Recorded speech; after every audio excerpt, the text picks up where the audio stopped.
Hello student, good morning बेटा। बेटा आज हमारे पास जो लेक्चर है उसमें हमारा टॉपिक है आज जेनेटिक कोडॉन। ये जो टॉपिक है बेटा जेनेटिक कोडॉन, इस जेनेटिक कोडॉन का सबसे पहले मतलब क्या होता है, मीनिंग क्या होता है। What are the meaning of genetic codon. Genetic codon का मतलब होता है बेटा ए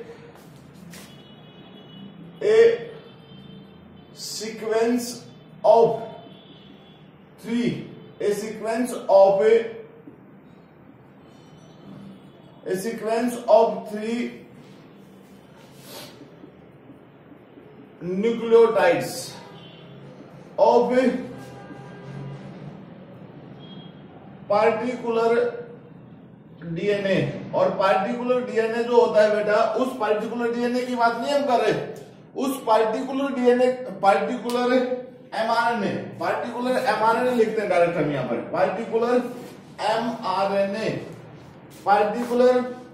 एमआरएनए, ठीक है। Which is responsible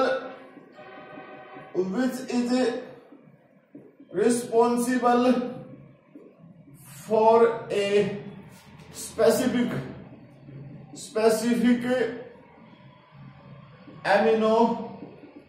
amino acid. यानी एक सीक्वेंस है बेटा जो किसी पार्टिकुलर, एक सीक्वेंस है डीएनए का जो किसी पार्टिकुलर एमिनो एसिड्स के लिए रिस्पॉन्सिबल है, उसकी फॉर्मेशन में हेल्प करता है। इसका मतलब क्या हुआ कि देखो मैं आपको बताता हूं कि वो एमिनो एसिड्स कहां रोल प्ले करता है। देखिए हम प्रोटीन की जो डेफिनेशन देते हैं, प्रोटीन क्या होती है बेटा, प्रोटीन क्या होती है उसको हम क्या बोलते हैं, polypeptide chain of amino acid, polypeptide chains of amino acids. तो ये जो एमिनो एसिड्स है बेटा वो किस चीज में हेल्प करते हैं, they help into formation of polypeptide chain. और पॉलीपेप्टाइड चेन को हम क्या बोलते हैं, प्रोटीन बोलते हैं। तो एमिनो एसिड्स जो होते हैं बेटा वो रिस्पॉन्सिबल है। इस एमिनो एसिड्स को कौन बनाता है, इस एमिनो एसिड्स को बनाते हैं जेनेटिक कोडॉन। अब मान लीजिए किसी भी सेल के अंदर देखें हम, तो किसी भी ऑर्गेनिजम्स की जो बॉडी होती है बेटा, उस बॉडी के अंदर जो यूनिकनेस होती है वो यूनिकनेस डिपेंड करती है किसी पार्टिकुलर प्रोटीन के ऊपर। यानी उस पार्टिकुलर प्रोटीन की जो स्ट्रक्चर है उस स्ट्रक्चर के बेस के ऊपर ही किसी ऑर्गेनिजम्स की बॉडी स्पेसिफाई होती है। जब ऑर्गेनिजम्स की बॉडी स्पेसिफाई होती है तो इसका मतलब उस प्रोटीन को बनाने वाला जो पार्ट्स है, जो रिस्पॉन्सिबल पार्ट है बेटा वो क्या है, रिस्पॉन्सिबल पार्ट है उस पार्टिकुलर प्रोटीन को बनाने वाला एमिनो एसिड। और कोई भी एमिनो एसिड जो होता है वो किसकी सहायता से बनता है बेटा, जेनेटिक कोड की सहायता से बनता है। उस जेनेटिक कोड को हम कोडॉन की फॉर्म में बोलते हैं। मतलब एक सिंपल सी भाषा में आपको ये बताता हूं कि क्या होता है, किस तरीके से बनता है। हमारे पास डीएनए है बेटा, ये हमारे पास क्या है, डीएनए। इस पार्टिकुलर डीएनए के अंदर नाइट्रोजनस बेस का सीक्वेंस है हमारे पास। यहां पर डीएनए के अंदर क्या है, नाइट्रोजनस बेस का सीक्वेंस। तो मान लीजिए A T C ji C A T A जी, ये सीक्वेंस है बेटा।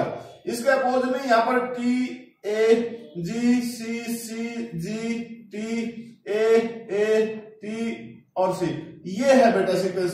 तो ये 3 to 5 डेसिमल है, ये 3 to 5 डेसिमल ये है बेटा। अब यहां क्या होगा, ट्रांसक्रिप्शन होगा बेटा। ट्रांसक्रिप्शन जब होगा तो उसमें क्या बनेगा, यहां पर हमारे पास बनेगा बेटा एमआरएनए। क्या बनेगा, मैसेंजर आरएनए। इस तरीके से मैसेंजर आरएनए बनेगा हमारे पास बेटा। और जब मैसेंजर आरएनए का सीक्वेंस बनेगा तो यही जो हमारे पास नाइट्रोजनस बेस है, ये जिनको हम न्यूक्लियोटाइड्स बोलते हैं बेटा, ये जो न्यूक्लियोटाइड्स हैं ये मैसेंजर आरएनए में आएंगे। ये तो हमारे पास डीएनए है बेटा, ये तो हमारे पास डीएनए है, ये हमारे पास एमआरएनए है। इस एमआरएनए में ये सीक्वेंस होगा यूं, इसकी टी की जगह क्या आएगा हमारे पास, U A G C G U A U C और जी, जो सीक्वेंस बना बेटा। अब इस सीक्वेंस में आप देखिए, इसको मैं नीचे लिख रहा हूं बेटा, you A G C G U ए और यू सी जी, ये सीक्वेंस बनेगा। अब ये जो तीन न्यूक्लियोटाइड्स हमारे पास प्रेजेंट है बेटा, इनको हम क्या बोलते हैं, that all are called the genetic codon. इसको हम क्या बोलते हैं, that all are called genetic codon या जेनेटिक कोड। जो हमारे पास, जिसको हम बोल रहे थे बेटा, हमें क्या चाहिए, जेनेटिक कोड चाहिए।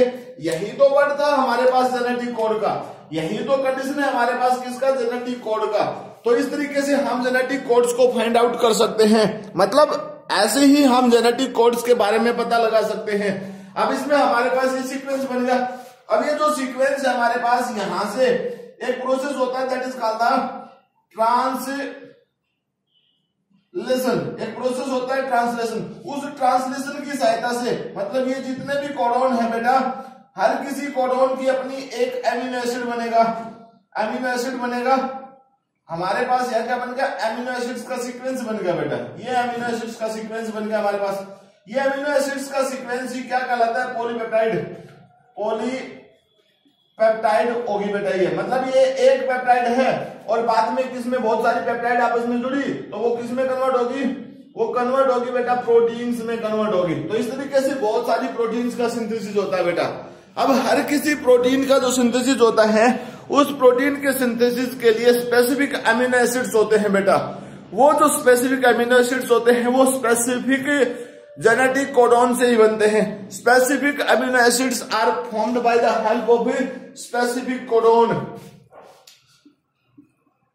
स्पेसिफिक अमीनो एसिड्स आर formed by the help of specific genetic codon. और बेटा इस जेनेटिक कोडोन को हम कोड बोलते हैं, उसी की सहायता से बनता है बेटा। तभी पॉलीपेप्टाइड चेन जो तभी तो enzymes, so every protein is different to each other. इसी के बेस के ऊपर जो प्रोटीन्स है बेटा, वो एक दूसरे से बिल्कुल डिफर करती हैं, डिफरेंट होती हैं।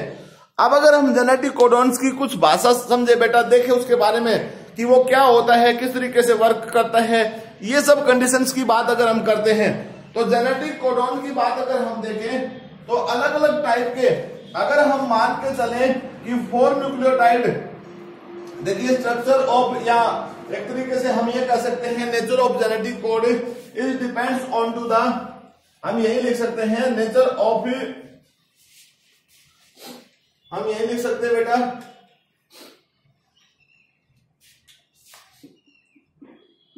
Nature of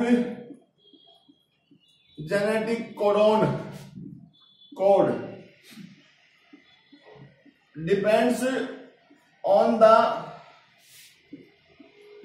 sequence of 4 nucleotides. 4 जो न्यूक्लियोटाइड्स उस पर डिपेंड करता है। और 4 न्यूक्लियोटाइड्स कौन से बेटा, टी यानी ए, टी, सी एंड जी, यही तो है बेटा जिस पे वो डिपेंड करता है। ठीक है, इन्हीं कोडोन्स पे वो डिपेंड, न्यूक्लियोटाइड्स पे वो डिपेंड करता है, न्यूक्लियोटाइड्स पे डिपेंड करता है, मतलब बेस पेयर्स पे डिपेंड करता है। इन्हीं का सीक्वेंस इधर उधर हो जाए बेटा, उसी के बेस के ऊपर नंबर्स ऑफ कोडोन्स बनते हैं। अब वो कोडोन्स की फॉर्मेशन की बात करें तो सिंपल सी भाषा में हम ये कह सकते हैं, जेनेटिक कोडोन जो होते हैं, अगर हम ये मान के चले कि 4 न्यूक्लियोटाइड्स हैं तो बेटा 4 टाइप के ही अमीनो एसिड्स, नो ऐसा नहीं है बेटा। टाइप्स जो अमीनो एसिड्स की हैं, टाइप जो होती है अमीनो एसिड्स की, तो उन 4 टाइप की, अगर मान लीजिए हम ये बात कर रहे हैं बेटा 4 टाइप के न्यूक्लियोटाइड्स हैं, तो इन्हीं न्यूक्लियोटाइड्स के बेस के ऊपर 4 टाइप के ही कोडोन होंगे और 4 टाइप की ही अमीनो एसिड्स होंगे। तो बेटा ऐसा पॉसिबल नहीं है, क्योंकि इस अर्थ के ऊपर जितने भी ऑर्गेनिजम्स मिले हैं उनमें डिफरेंट टाइप्स की प्रोटीन मिली है, और वो डिफरेंट टाइप की प्रोटीन 4 से ज्यादा टाइप के अमीनो एसिड से बनी होती हैं। मतलब हम ये कह सकते हैं कि प्रोटीनियस अमीनो एसिड्स जो है, मैंने कल भी आपको, मतलब इस चैप्टर में मैंने पहले भी आप लोगों को एक बात बताई थी कि 20 types of amino acids are responsible for formation of protein.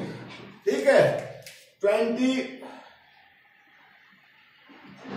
Types of amino acids are responsible for protein. ठीक है, protein for responsible for the protein. ठीक है, only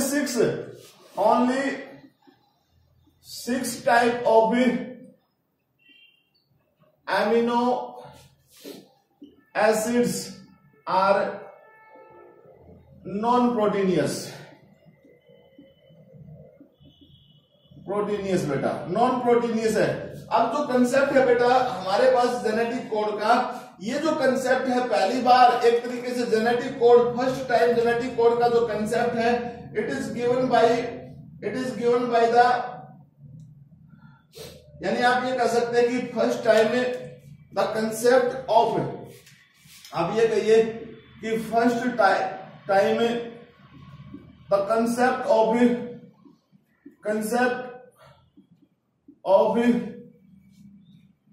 formation of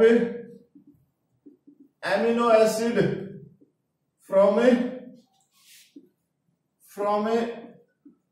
genetic code is given by George Gamow. किसने दिया बेटा इसको सबसे पहले? ठीक है, किसने दिया बेटा? जॉर्ज गैमो। ठीक है, जॉर्ज गैमो ने दिया इन 1954। ठीक है बेटा, किसने में दिया? 1954 के अंदर ही। अब सब लोगों को पता है कि 1961 के अंदर क्रिक जिन्होंने अपना मॉडल दिया था पहले, उसी मॉडल के बेस के ऊपर ये बताया कि डीएनए का जो सीक्वेंस है बेटा, उस डीएनए के सीक्वेंस की सहायता से एमआरएनए की फॉर्मेशन होती है, और वही एमआरएनए स्पेसिफिक न्यूक्लियोटाइड्स का एक सीक्वेंस है, उन्हीं सीक्वेंस की सहायता से जेनेटिक कोड बनता है। हालांकि सबसे पहला जेनेटिक कोड बेटा है, अगर सही ऑफिशियली वर्क के बेस के ऊपर देखें तो सबसे पहला जेनेटिक कोडोन मार्शल नारेनबर्ग। ठीक है, फर्स्ट जेनेटिक कोड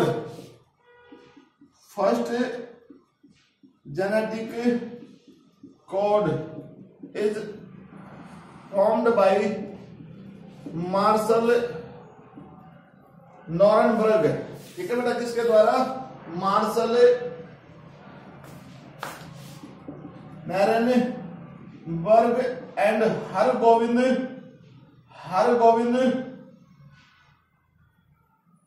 खुराना। ठीक है बेटा, हरगोविंद खुराना। हाँ, हरगोविंद खुराना बेटा, जो इंडियन, अब ये कह सकते हैं, क्या लिखते हैं हम इसको, Hargovind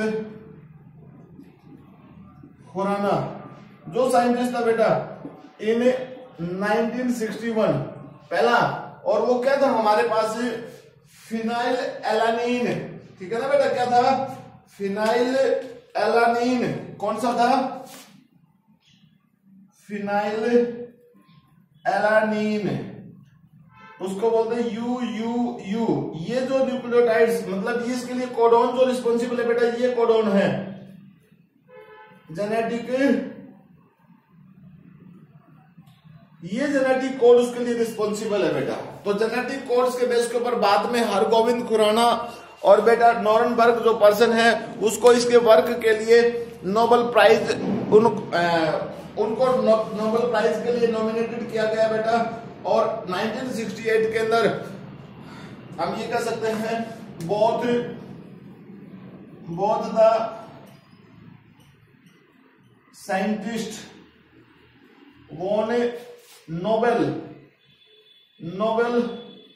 prize for their work, ठीक है बेटा, इन 1968 के अंदर दोनों साइंटिस्टों ने उसके काम के लिए बेटा नोबेल प्राइज प्राप्त किया।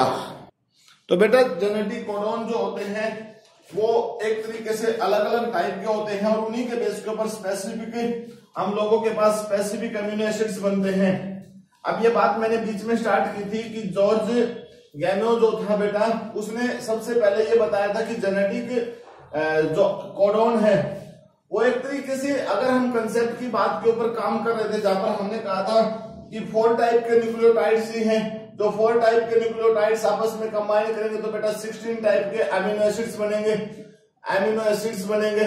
अभी 20 टाइप के जो अमीनो एसिड्स 16 टाइप के जो अमीनो एसिड्स हैं बेटा, this is not sufficient for amino acids। क्यों नहीं है बेटा? क्योंकि 20 टाइप के अमीनो एसिड जो है बेटा, amino acids are responsible for protein. तो प्रोटीन बनाने के लिए तो कितने टाइप के अमीनो एसिड चाहिए बेटा? हमें 20 टाइप के अमीनो एसिड्स। तो यहां तो कितने बनते हैं? 16। तो इसका मतलब वो कंसेप्ट जो है रॉन्ग कंसेप्ट हुआ बेटा। जबकि दूसरा कंसेप्ट 4 × 4 मतलब इसका क्या हुआ? 64 जेनेटिक कोडॉन बनते हैं। जेनेटिक कोड जो बनते हैं बेटा which is responsible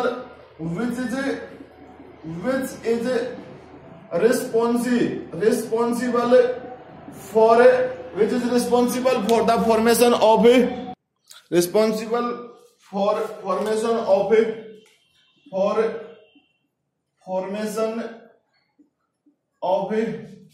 20 types of amino acid. इसके लिए बेटा हमारे पास एक स्पेसिफिक हम सेपरेट कंडीशन प्रिपेयर कर सकते हैं। मतलब यहां पर हम एक ऐसा डायग्राम बना सकते हैं, एक फ्लो चार्ट बना सकते हैं जिसके बेस के ऊपर हमें जेनेटिक कोडॉन की फॉर्मेशन कर सकते हैं। अब वो जेनेटिक कोडॉन की फॉर्मेशन हम कैसे कर सकते हैं वो हम आपको बताते हैं। देखिए हम एक स्पेसिफिक टेबल बनाते हैं बेटा, ठीक है ना। हम एक स्पेसिफिक टेबल बनाते हैं और उस टेबल में हमारे पास कैसे कैसे जेनेटिक कोडॉन बनेंगे। अब देखिए मैं यहां पर जो टेबल बनाता हूं बेटा, ये देखिए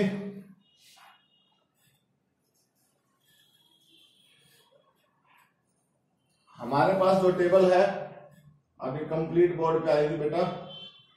यहां पर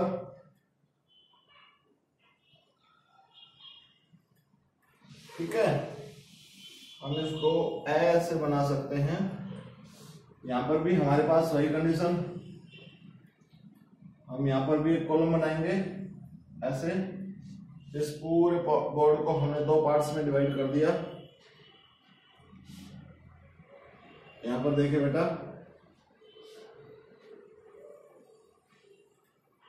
ठीक है। अब हम क्या कर सकते हैं बेटा, यहां पर अपने अपने कोडॉन ले सकते हैं, मतलब अपने अपने न्यूक्लियोटाइड ले सकते हैं, ठीक है ना।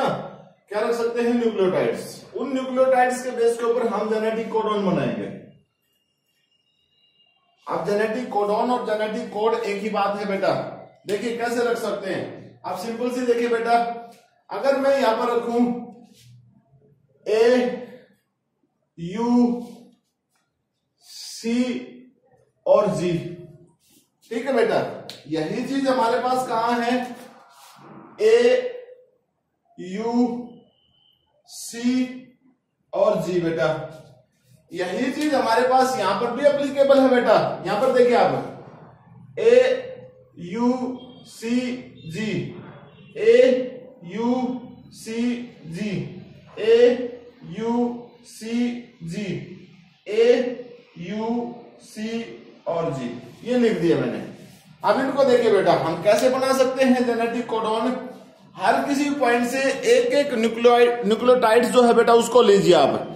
कैसे लेंगे? यहां पर हम इसको रखते हैं। देखिए सबसे पहले हमारे पास है, आप यहां से देखिए जो भी हमारे पास है बेटा A, और ये भी A यहां से, और उधर से भी A, ये बन गया बेटा। ठीक है। दूसरा हमारे पास क्या है, ए और उधर से यू बेटा, फिर ए और उधर से हमारे पास सी, यहां नेक्स्ट हमने ए उधर से क्या है बेटा, जी। ये हो गया हमारे पास। अगर मान लीजिए हमें आगे का सीक्वेंस हम यहां बनाते हैं, तो देखिए ए, ये हमारे पास बेटा ये सी और वहां से ए, देन ये ए बेटा हमारे पास ए, देन सी और फिर यू, देन ए सी और सी, ए सी जी। ये सीक्वेंस बन गया बेटा। हम कहीं पर भी बना सकते हैं। अगर हम यहां पर बनाते हैं तो इसमें देखिए हमारे पास क्या है, सी यू और बेटा वहां से ए, तो सी यहां से यू और वहां से क्या यू, तो नेक्स्ट क्या है सी यू एंड सी बेटा, और सी यू और नेक्स्ट जी। हम किसी भी कंडीशन पर बना सकते हैं बेटा। अगर हम एक यहां पर बना के देखें तो हमारे पास क्या है, देखिए यहां हमारे पास जी है, तो जी वहां से सी बेटा और फिर ए, जी सी यू, जी सी सी और जी सी जी। ये बन गया बेटा। अब इस तरीके से अगर हम बात करते हैं किसकी, स्टार्ट कोडॉन की, और बेटा दूसरी तरफ हमारे पास क्या थे, स्टॉप कोडॉन। तो हम स्टार्ट कोडॉन को देखते हैं। स्टार्ट कोडॉन क्या था, ए यू जी, है ना। तो हमारे पास देखिए बेटा क्या क्या है, ए यू और जी, तो ये बन गया ए यू और जी, बन गया ना हमारे पास। दूसरा हमारे पास क्या है बेटा, जी यू जी। अब देखिए जी ये है हमारे पास बेटा जी, और यहां से यू और उधर से जी, ठीक है। तो ये भी हमारे पास बेटा, और ये भी हमारे पास क्या है, स्टार्ट कोडॉन, स्टार्ट कोडॉन। और स्टार्ट कोडॉन क्या था, हमने आपको बताया था स्टार्ट कोडॉन, जिसको हम क्या बोलते थे बेटा, कौन सा था, मिथियोनिन या फॉर्माइल मिथियोनिन, हमने उसकी बात की थी ना। देन उसके बाद देखिए नेक्स्ट हमारे पास क्या है बेटा, इस कंसेप्ट को और देखते हैं। हमारे पास स्टॉप कोडॉन प्रेजेंट है बेटा, यू ए, ये यू है बेटा, ये ए है, और वो क्या है ए, तो यू ए, एक तो ये बन गया बेटा यू ए जी, ठीक है, यू ए और जी। तो बेटा इसी लाइन में देखिए यू ए और वहां से क्या आया जी, ठीक है। फिर हमारे पास यू जी ए, अब देखिए यू जी और ए बेटा, यू जी ए, ये भी क्या हमारे पास है, स्टॉप कोडॉन। तो ये दोनों के दोनों हमारे पास क्या है बेटा, स्टॉप कोडॉन, ठीक है। और ये क्या हमारे पास है बेटा, स्टॉप कोडॉन। अभी हमने हरगोविंद खुराना और बेटा जो हमारे पास नॉरेनबर्ग पर्सन था, उसके द्वारा डिस्कवर किया गया जो है हमारे फिनाइल एलानिन जो हमारे पास प्रेजेंट था बेटा, उस फिनाइल एलानिन को हम कहां पर देख रहे हैं, कहां पर है फिनाइल एलानिन। तो फिनाइल एलानिन क्या था हमारे पास, यू यू यू, तो यू कहां है, यू, और ये यू बेटा इट्स मीन्स, आप देखिए यू यू सेकंड नंबर पे, यू यू और यू यहां पर बनेगा बेटा, इस बॉक्स में आएगा। तो ये हमारे पास क्या था बेटा, फिनाइल एलानिन, है ना। ये क्या था हमारे पास, फिनाइल एलानिन। तो इस तरीके से हमारे पास यहाँ पर देखिए डिफरेंट जेनेटिक कोडॉन है बेटा, और ये जो डिफरेंट जेनेटिक कोडॉन हमारे पास प्रेजेंट है, इन डिफरेंट जेनेटिक कोडॉन्स को अगर हम देखें तो इन कोडॉन के अंदर बेटा स्पेसिफिक हमारे पास क्या चीज रिस्पॉन्सिबल है, इनके अंदर हमारे पास स्पेसिफिक कंडीशन रिस्पॉन्सिबल है बेटा, ठीक है। हमारे पास यू, देखिए सारे के सारे हमने बना दिए बेटा। हर कोई देखिए हमारे पास ये जो जेनेटिक कोडॉन जो प्रेजेंट है बेटा, इसमें से ऐसा हो सकता है कि चारों के चारों जेनेटिक कोडॉन जो बने हुए हैं बेटा एक ही अमीनो एसिड के लिए रिस्पॉन्सिबल है। लेकिन कभी ऐसा नहीं हो सकता कि ये जैसे मान लीजिए ये है GCA, ये प्रोलीन के लिए भी रिस्पॉन्सिबल हो और एलानिन के लिए भी रिस्पॉन्सिबल हो। इसके लिए हमारे पास कुछ कैरेक्टरिस्टिक्स है बेटा, कैरेक्टरिस्टिक्स ऑफ जेनेटिक कोडोन। उन कैरेक्टरिस्टिक्स को लिखते हैं हम। आप इसमें से कहीं पर भी बना लोगे ना बेटा। अब मान लीजिए हम यहाँ इस बॉक्स को भरते हैं, तो इस बॉक्स में देखिए कैसे भरेंगे बेटा, जैसे सी और यहाँ पर भी सी और वहां से ए बेटा। देन इसके बाद इसको देखें तो CCU CC, यहाँ हमारे पास क्या है, सी है बेटा, तो CCG, ये एक बन गया। इस तरीके से सब में बन सकते हैं, सब को आप फिल कर सकते हो। तो कंप्लीट फॉर्मेशन की बात आती है। स्टॉप कोडॉन और इनिशिएशन कोडॉन को मैंने आपके सामने बना के दिखाया है। अब हमारे पास क्या है बेटा, कैरेक्टरिस्टिक्स। अब जेनेटिक कोडॉन की कुछ कैरेक्टरिस्टिक्स है, ठीक है। कैरेक्टरिस्टिक्स देखिए क्या है, हम आपको बताते हैं जेनेटिक कोडॉन के कैरेक्टरिस्टिक्स बेटा।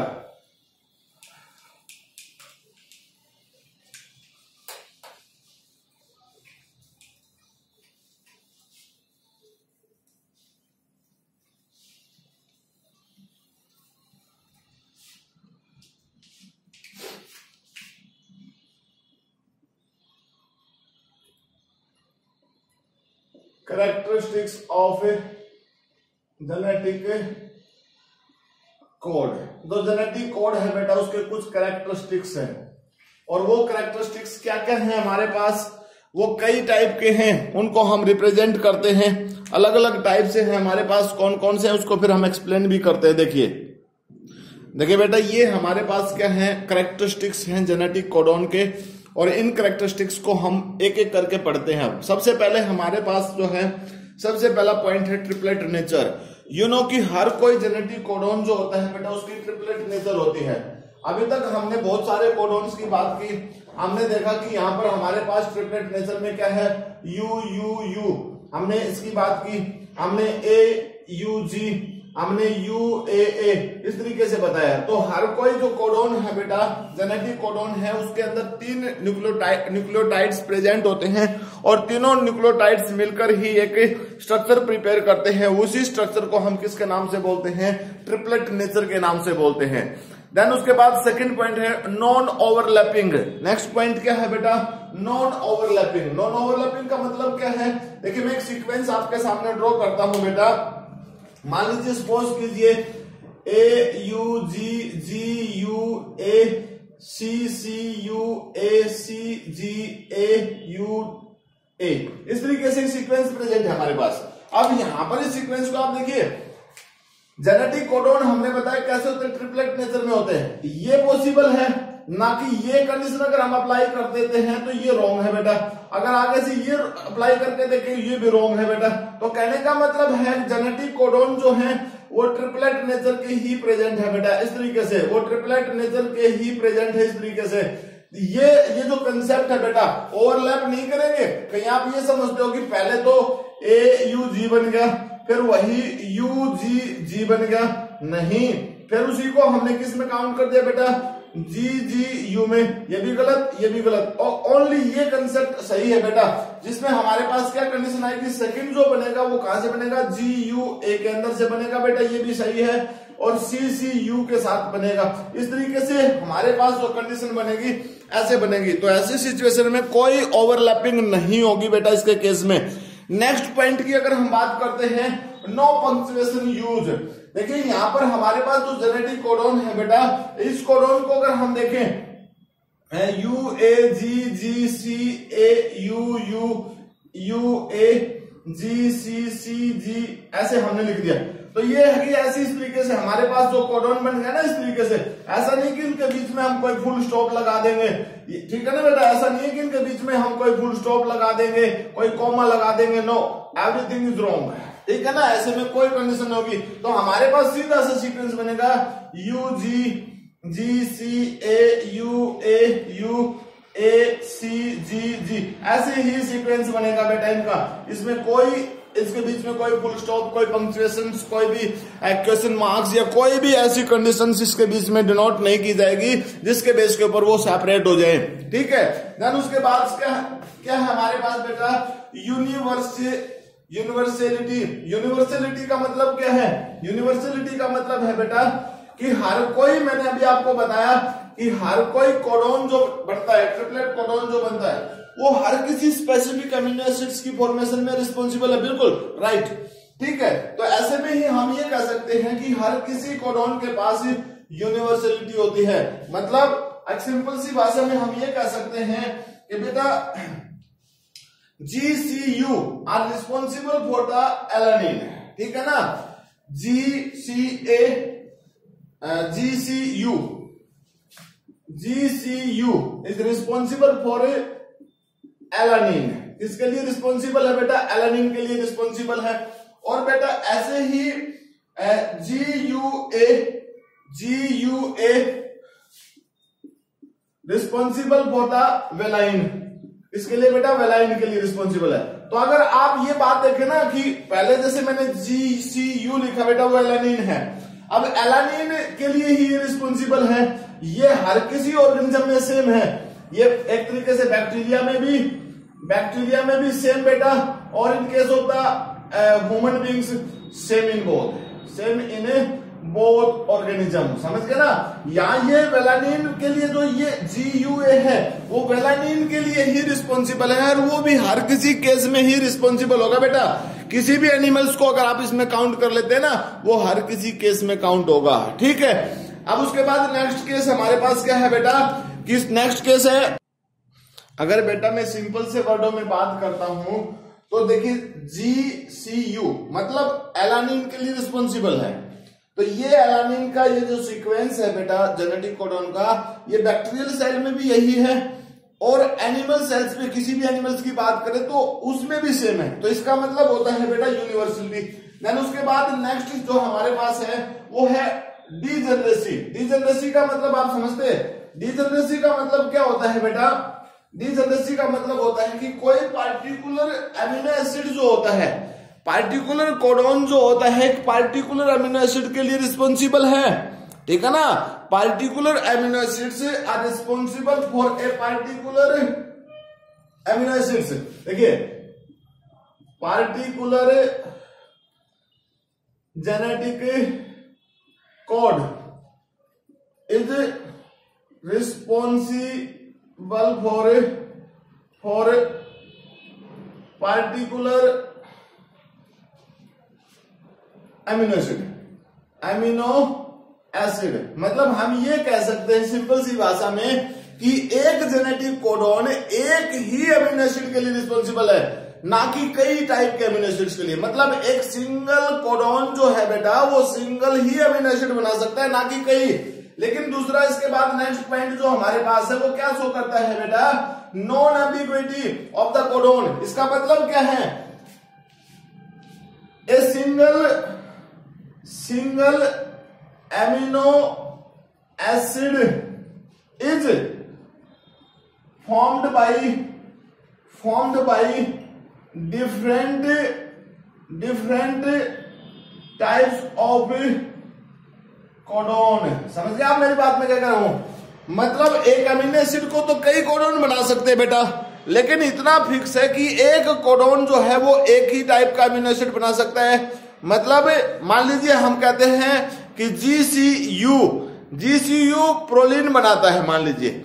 ऐसे में GCA भी प्रोलिन बना सकता है, GCU भी प्रोलिन बना सकता है, GCG भी प्रोलिन बना सकता है, और GC भी प्रोलिन बना सकता है बेटा। इसका मतलब कहने का ये है कि एक अमीनो एसिड कई जेनेटिक कोडॉन के द्वारा बनाया जा सकता है, जिसमें हम नॉन एम्बिग्विटी का कोड जो बोल रहे हैं ना उसकी बात कर रहे हैं। लेकिन ये जरूरी है बेटा particular genetic codon is responsible for particular amino acid only, ठीक है। सिंपल सी बात है। उसके बाद नेक्स्ट हमारे पास क्या है बेटा? नेक्स्ट देखिए क्या है? Nonsense terminator. नॉनसेंस टर्मिनेटर का मतलब क्या है? नॉनसेंस और टर्मिनेटर का सिंपल सी बात है बेटा कि हर किसी केस में स्टॉप कोडॉन है, स्टॉप कोडॉन बनते हैं, स्टॉप कोडॉन। और स्टॉप कोडॉन आपको पता है UAA, UGA या UAG, ये सारे के सारे क्या है बेटा? स्टॉप कोडॉन है। मतलब जहां पर mRNA का ट्रांसक्रिप्शन जो हो रहा था बेटा, उस ट्रांसक्रिप्शन को इस स्टेज के ऊपर स्टॉप कर दिया जाता है, ठीक है। देन उसके बाद है नेक्स्ट हमारे पास क्या है बेटा? नेक्स्ट कैरेक्टरिस्टिक्स है हमारे पास इनिशिएशन और स्टार्ट कोडॉन। ये भी हमने आप लोगों को बताया कि हर किसी जेनेटिक कोड के पास वो प्रॉपर्टी नहीं है, लेकिन कोई पार्टिकुलर जेनेटिक कोडोन है which is responsible for the formation of stop amino acid. ठीक है, जैसे AUG और GUG ये जो कोडोन है कॉल्ड स्टार्ट कोडोन। ठीक है बेटा, इसको क्या बोलते हैं? Start codon which is responsible for formation of किसकी बेटा? मिथियोनिन एंड फॉर्माइल मिथियोनिन, ये बना सकते हैं बेटा। ठीक है ना, मिथियोनिन एंड फॉर्माइल मिथियोनिन की फॉर्मेशन के लिए रिस्पॉन्सिबल है। उसके साथ साथ नेक्स्ट पॉइंट अगर हम देखते हैं बेटा, तो हमने आपको पहले भी बताया है कि डीएनए की कोलिनिटी का मतलब क्या होता है, कोलिनियरिटी का मतलब क्या होता है। हमने आपको बताया कि सेंट्रल डॉगमा जो फ्लो ऑफ इंफॉर्मेशन का जो पॉइंट लेता है बेटा, वहां पर हमने बताया कि DNA is responsible to formation of mRNA, mRNA is responsible for the formation of genetic codon, और वो जेनेटिक कोडोन जो है बेटा वो स्पेसिफिक अमीनो एसिड बनाते हैं। तो एक किसी स्पेसिफिक अमीनो एसिड्स को जब हम रिकॉग्नाइज करते हैं तो हमें पता है कि वो स्पेसिफिक अमीनो एसिड किसकी सहायता से बना? एक जेनेटिक कोडोन की सहायता से। वो जेनेटिक कोडोन क्या है? ट्रिपलेट कोडोन, जिसमें 3 न्यूक्लियोटाइड्स प्रेजेंट हैं। उन न्यूक्लियोटाइड्स का मतलब कहां पर है? वो 3 न्यूक्लियोटाइड्स कहां से आते? डीएनए के सेंस स्ट्रैंड से। तो इस तरीके से हमारे पास एक तरीके से इन जेनेटिक कोडोन के पास, ट्रिपलेट कोडोन के पास कोलिनियरिटी है कि एक ट्रिपलेट कोडोन की सहायता से हम पॉलीपेप्टाइड चेन भी बना सकते हैं, और उसी की सहायता से हम वो किस पार्टिकुलर डीएनए के सीक्वेंस से आया है, न्यूक्लियोटाइड सीक्वेंस से आया है, उसका भी पता लगा सकते हैं। तो मतलब इसको हम क्या बोलते हैं? कोलिनियरिटी। मतलब ये एक तरीके से संबंध शो करता है किसके बीच में? डीएनए और पॉलीपेप्टाइड के बीच में। ठीक है, देन उसके बाद नेक्स्ट कैरेक्टर हमारे पास क्या है? Gene polypeptides party.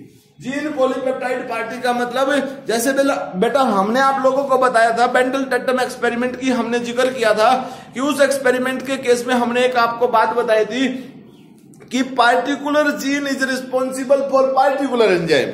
यही बात यहां पर है बेटा, particular genetic codon is responsible for the particular amino acid. तो इस तरीके का सीक्वेंस हमारे पास है। इसी सीक्वेंस को जीन पॉलीपेप्टाइड्स के पार्टी के नाम से बोलते हैं। लेकिन बेटा कुछ एक्सेप्शनल केस हमें मिले हैं। कुछ एक्सेप्शनल केस किसके केस में मिले हैं मैं आपको बताता हूं। देखिए कुछ ऐसे केस हैं जिसमें number 1 variation in the codon rules. कहां पर? Termination codon UAA UGA code for glutamine in paramecium. Paramecium में वो क्या बनाता है? ग्लूटामीन बनाता है। सम अदर सिलिएट्स में अलग चीजें बनाता है, मतलब उसमें भी ग्लूटामीन बनाता है। ओवरलैपिंग ऑफ जीन भी मिला है किसके केस में? वायरस के केस में। एग्जांपल पे है बेटा 5x174 SV40 genes are not to be the overlapping.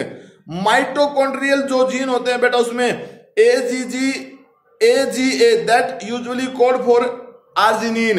ये तो नॉर्मली अगर केस देखें तो आर्जिनिन के लिए रिस्पॉन्सिबल है, but act as a stop codon in human mitochondria. Human mitochondria के केस में अगर ये जीन प्रेजेंट है बेटा तो वहां पर ये किसका काम करता है? Which act as a stop codon. जबकि स्टॉप कोडोन तो हमारे पास क्या थे बेटा? अगर हम सिंपल सी भाषा में देखें तो स्टॉप कोडोन तो हमारे पास UAA UGA और UAG थे। तो इस तरीके से आज के हमारे इस लेक्चर के अंदर बेटा ये सभी पार्ट्स प्रेजेंट है। इसके साथ साथ क्या होता है बेटा?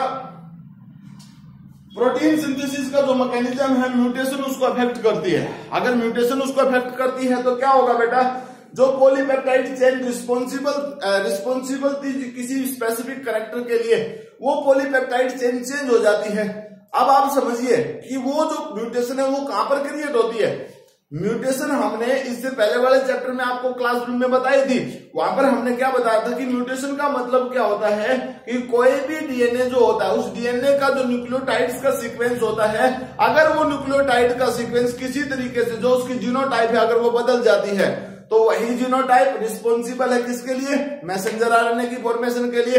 Messenger RNA is responsible for the formation of the peptides, यानी पॉलीपेप्टाइड जो बनती है, और polypeptide is responsible for formation of the protein. तो बेटा जब प्रोटीन की फॉर्मेशन रॉन्ग हो जाएगी तो ऐसे सिचुएशंस में क्या होगा, जो कैरेक्टर है वो चेंज हो जाएगा। एक एग्जांपल हम देते हैं किसका, सिकल सेल एनीमिया का। सिकल सेल एनीमिया में क्या होता है, ग्लूटामिक एसिड 6 नंबर जो अमीनो एसिड होता है, वो glutamic acid is replace by the well and, वहां पर एक सिंगल पॉइंट म्यूटेशन होती है बेटा। उस सिंगल पॉइंट म्यूटेशन की वजह से जो नॉर्मल आरबीसी होती है उनकी शेप सिकल जैसी हो जाती है। तो बेटा कहने का मतलब क्या, वेरिएशन क्रिएट होगी ऑर्गेनिजम्स में। तो किसी भी वेरिएशन की क्रिएट होना ऑर्गेनिजम्स के अंदर, वो सब चीजें किसके ऊपर रिस्पॉन्सिबल है, कौन उसके लिए रिस्पॉन्सिबल है बेटा, जेनेटिक कोड ही उसके लिए रिस्पॉन्सिबल है। तो बेटा आज का जो लेक्चर हमारे पास था, इस लेक्चर के अंदर हमने आपको जेनेटिक कोड के बारे में बताया। और जेनेटिक कोड क्या होता है, वो सीक्वेंस होता है जो एक तरीके से मैसेंजर आरएनए का ट्रिपलेट पार्ट होता है। उस ट्रिपलेट कोडोन के अंदर एक स्पेसिफिसिटी होती है कि वो स्पेसिफिक अमीनो एसिड बनाता है, और वही अमीनो एसिड्स पॉलीपेप्टाइड बनाने में मदद करती है। डिफरेंट साइंटिस्ट ने डिफरेंट वर्क किए, यहाँ पर हर किसी ने, जैसे जॉर्ज मैंगो पर्सन साइंटिस्ट है बेटा, हरगोविंद खुराना है, नरेनबर्ग पर्सन है साइंटिस्ट है, तो उन्होंने इस फील्ड के अंदर बहुत सारे काम किए बेटा। उसी के बेस के ऊपर ये पॉसिबिलिटी हुई कि किस तरीके से हम एक प्रोटीन को आर्टिफिशियली सिंथेसिस कर सकते हैं, कि डीएनए को आर्टिफिशियली सिंथेसिस कर सकते हैं। स्पेशली इस कोलिनेटिव पॉइंट के बेस के ऊपर उन्होंने एक्सपेरिमेंट किया। तो फिर हमारे पास नेक्स्ट में क्या आया कि हमारे पास डिफरेंट जेनेटिक कोडोन्स के बारे में हमने बताया, मतलब जेनेटिक कोडोन्स जो है उसके कुछ कैरेक्टरिस्टिक्स है, उन कैरेक्टरिस्टिक्स के बारे में हमने आपको बताया। और वो कैरेक्टरिस्टिक्स हमारे पास इस तरीके से हमने टेबुलर फॉर्म में लिखे। 10 कैरेक्टरिस्टिक्स हमने आपको बताई। सबसे पहला कैरेक्टरिस्टिक्स ट्रिपलेट नेचर, यानी जेनेटिक कोडोन जो होता है उसमें 3 न्यूक्लियोटाइड्स प्रेजेंट होते हैं, ट्रिपलेट नेचर में होता है। नो ओवरलैपिंग, कोई ऐसा नहीं कि वह एक दूसरे के साथ AUG बन गया तो UGG बन जाएगा, GGU बन जाएगा, ऐसा कुछ नहीं है बेटा। नो पंक्चुएशन इनके बीच में, जैसे मैंने कोमा लगा रखा है, यहाँ कोई कोमा नहीं है बेटा, ठीक है ना। ये तो सिर्फ हमने आपको रिप्रेजेंट करने के लिए कि कौन सी चीज AUG और GUG ये है हमारे पास, इसके लिए रिस्पॉन्सिबल है। नाउ यूनिवर्सिटी का मतलब क्या बेटा, हर किसी कोड AUG वो स्टार्ट कोडन का काम करता है, GUG वो स्टार्ट कोडन का काम करता है। हर किसी ऑर्गेनिजम्स में ये सेम कंडीशन शो करता है। डीजेनरेसी में हमने आपको बताया कि हर कोई जेनेटिक कोडोन स्पेसिफिक अमीनो एसिड के लिए रिस्पॉन्सिबल है। नॉन एम्बिग्विटी में हमने बताया कि एक अमीनो एसिड्स को एक से ज्यादा जेनेटिक कोडोन बना सकते हैं। नॉन सेंस मतलब स्टॉप कोडोन भी हमारे पास आए बेटा, जिसमें UAA, UAG या UGA रिस्पॉन्सिबल है। इनिशिएशन कोडोन, स्टार्ट कोडोन हमारे पास ये हो गए बेटा। और कोलिनियरिटी का मतलब मैंने बताया कि डीएनए की जो कॉपी है बेटा, उस डीएनए की कॉपी की सहायता से हम पॉलीपेप्टाइड बनाते हैं। ऐसे ही पॉलीपेप्टाइड की सहायता से भी हम डीएनए की फॉर्मेशन कर सकते हैं। तो वो एक पेप्टाइड जो होती है वो हमें इंफॉर्मेशन प्रोवाइड करती है बेटा। और जीन पॉलीपेप्टाइड पार्टी, इसका मतलब तो हमने बताया कि 1 जीन 1 एंजाइम हाइपोथेसिस जैसे है ना, ऐसे ही हमारे पास ये प्रॉपर्टी है कि हर किसी डीएनए के सीक्वेंस का स्पेसिफिक उस डीएनए के सीक्वेंस के अकॉर्डिंग ही मैसेंजर आरएनए बनता है, उसी के अकॉर्डिंग पॉलीपेप्टाइड चेन बनती है बेटा। तो इस तरीके से हमारे पास ये सब कंसेप्ट हैं।